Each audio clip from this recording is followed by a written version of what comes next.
when I started, I was just pleased to have a job, to be honest. That's where it starts. And I didn't really even know what a career in this industry looked like, because nothing really prepares you for that. And there's a sense really that you can only really choose to be a leader when you see what a good leader looks like. It's only when you've seen someone doing that and doing that job that maybe you have a bit of confidence that you can do it and it's something you aspire to. So I think starting out saying you want to be a leader is a bit self-fulfilling. I think you have to actually have some experience of what it takes to be a leader to make the choice. Yeah, my first real leap into leadership was, I was age 31 and I got made the CEO of an agency called Collins in Sydney. And it was a telling moment for me in my career because I was totally unprepared for it. I had no idea what I was doing and I was absolutely crap at it. And it was probably the most telling couple of years in my career because it taught me how hard it is. It taught me what it takes to succeed. And it probably made me want to do it even more, even though it's a very tough time. It goes back to that moment when I'd failed, and when I'd failed at my first opportunity to lead an agency. I had a period of self-reflection on that. I realised, having failed at it, that my pride was such that I really wanted to go again and do it properly and do it well. But I also realised that I wouldn't succeed unless I changed the way I approached it. And I think what happens when you first get into a leadership role, you think the way to succeed is just working twice as hard at what you did before. And that's not true. You can just work harder and harder at the same thing, but that's not your job anymore. You have to realise that you've got to change what you focus on and change what you work on. And it was really that experience of not doing it well that kind of gave me the appetite to want to go and really make the leap and do it properly.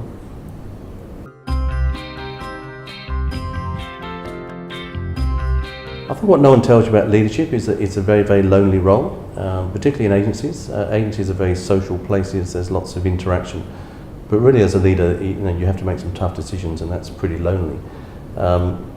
Really what you have to do about that, in my experience, is you need to build a very strong executive team around you because you can share the burden and that's really useful. You can share the pain, you can share the successes. It's really important that you find a good mentor or two because you need someone who can help you see the wood for the trees because you can get really caught up in it and not be able to get perspective. And then really what's also important is you need to maintain a part of your life that has nothing to do with advertising because it's a role that can really consume you and demand a lot of you. And there's moments when you just have to be able to walk away. Because there's a lot of people coming out of direct marketing backgrounds that are now in leadership roles in non-direct marketing agencies. And there's a saying, everything old is new again. And if you think about the modern age of communication, we talk about micro-targeting and retargeting, customer journeys, and a lot of that is really just direct marketing reimagined through technology. So a lot of the principles that I sort of cut my teeth on as a young suit are now sort of front and centre in the new age of what people talk around in marketing. So I think certainly it does give you a bit of a head start in terms of being a leader in the new age. I think the other thing is, again, it's a personal thing, but the first half of my career as the direct marketing guy, we were at the lower end of the food chain compared to the advertising guys and the media guys. We were the poor cousin. And without doubt, that does give you a bit of personal motivation.